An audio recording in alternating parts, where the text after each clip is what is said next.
Okay, to finish out this lesson, what we're going to do is select the L key on the keyboard to get our lasso tools back up. We're going to get the regular freehand lasso. And when we do that, we're going to zoom in on our mushroom. So we zoom in here on the mushroom. What I want you to do is I want you to make a really quick, loose selection around the mushroom. This is one of those times it's okay to be really inaccurate because I'm going to show you how we're going to use those add, subtract hotkeys to fix this. So after I make my selection, I notice that over here on the left side, I need to add to that selection. So with my lasso still selected, I'm going to hold down my shift key because we know that that's the hotkey for add. The lasso will have a little plus on it. And what I'm going to do is I'm just going to click on this and drag it back in and loop around. And what that did is it added those extra pieces into my selection. And I'm going to do the same thing over here on the right side. If you have several places that you messed up, that's okay. You can go back and do each individual piece. Now, on that one, I got out of line just a little bit. So I'm going to switch and go to my subtract hotkey, which is add, and I'm going to hold down add or alt, sorry, and then I'm going to simply go around, and I'm doing it in small pieces to make it a little bit easier to control the mouse, and I'm going to remove parts of the selection that I do not need. Okay, this is a pretty good selection. It's not perfect, but it's good for this lesson. We're going to control 0 to zoom back out. I'm going to go back to my move tool, which is the letter V if I'm using keyboard commands, or I go up and click on the move tool, and I'm going to move the mushroom to his head. So he's going to be a chef. We're going to control D to deselect.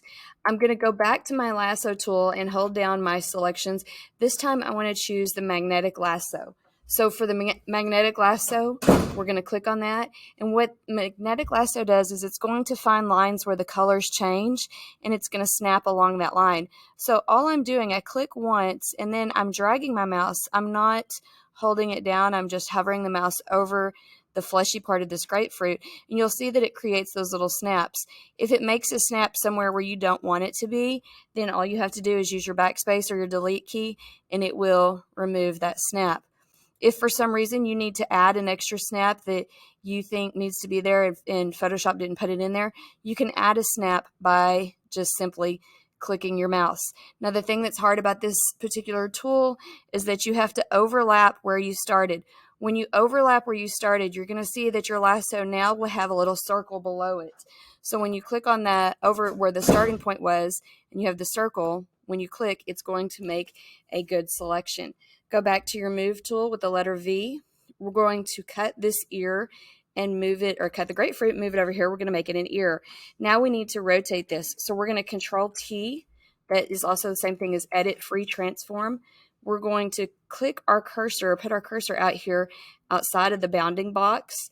And you're going to see little bendy arrows, and we're going to rotate this around so that it looks more like an ear. I think it's also a little bit too large, so I'm going to make it smaller. If I want to keep my proportions in check so that they're perfect, then I can make sure that there's a little link option up here on my free transform bar, or I can hold down shift if that link is not selected. After I get the transform like I want it, I'm going to press enter to commit that change.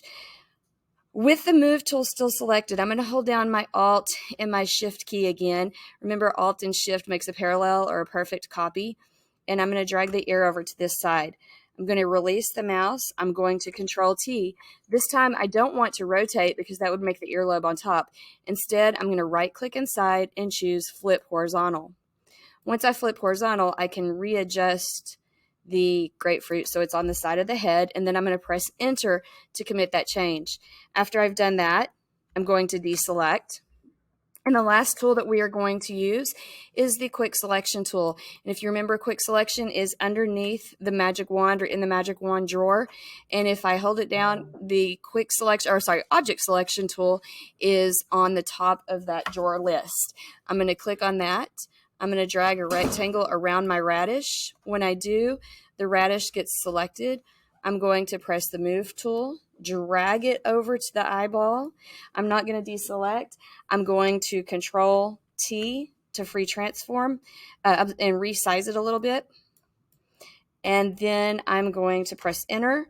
I'm going with my move tool to do alt and drag it across to make another eyebrow, free transform, right click inside, flip horizontal, and then I'm going to readjust. To commit my change for my transformation, I'm going to press enter. For the last part of this lesson, we want to clean up our areas so that we don't see all the extra leftover pieces. And what I'm going to do is I'm going to press the letter C on my keyboard. C will also pull up the crop tool. And if you pull up the crop tool and you happen to click on your screen like I did, or you have something selected, we can hit clear. And let's see, let's get back out of that. Mine actually selected the radish because I had accidentally still selected it. So I'm going to Control D to deselect. Now with the crop tool selected, I'm going to get little handles around the edges of the canvas. I'm going to click and drag those handles so that I'm only keeping the part that I want to see. Once I do that, I can press enter or the check mark that's on the options bar. So I just committed the change. Next, I want to add my name to this document. Press the letter T on the keyboard for type, and we want to choose horizontal type. I want you to choose any color as long as it's not black. You can choose any font and any font size. And below the melon, you're going to type your first and last name. And so I'm going to get that done. After I type my name, I'm going to move it into the center. Now, if when you're typing your name, you need to go and edit the text for any reason to make it fit or make it larger or smaller, once you have moved it over, if you double click on the letter T in the layers panel, this is called a thumbnail. If you double click on the letter T, it's going to get it back in editing mode. And from editing mode at the top of your options bar, you can make your font smaller or you can make it larger. You can click on the drop down menu right here on the size and choose a specific size, or you can just eyeball it using the slider right here. I'm going to move my text over one more time to reposition it. Now, because I've already named this one time, I can just do Control S and it will save it one last time. And if you get a sign that says maximum compatibility, you can say OK and ignore that. The last thing that you're going to do in your lesson is you're going to go to the snipping tool. If you click on the Windows icon down here at the bottom and type in SNIP, you can either get Snip and Sketch or the snipping tool. I prefer Snip and Sketch. It's just really easy. So I'm going to click on Snip and Sketch. I'm going to click on the New button in the upper left corner. And then what I'm going to do is I'm going to get a full screenshot of my layers panel. Now, for mine on this particular instance, it also got part of my Loom keyboard thing. So let me pause this for a second, move this out of the way. Okay, I'm going to go to New. And now what I'm going to do is I'm going to get from the top of the layers panel to the bottom of the layers panel so I can see the trash can all the way up to the word layers. And I'm going to do save. And when I save this, I'm going to save it in my personal file where you normally save the rest of your files. After that, you're going to turn in your Melonhead and your screenshot or your screen snip of your layers panel. That's it. And that's how you finish the lesson.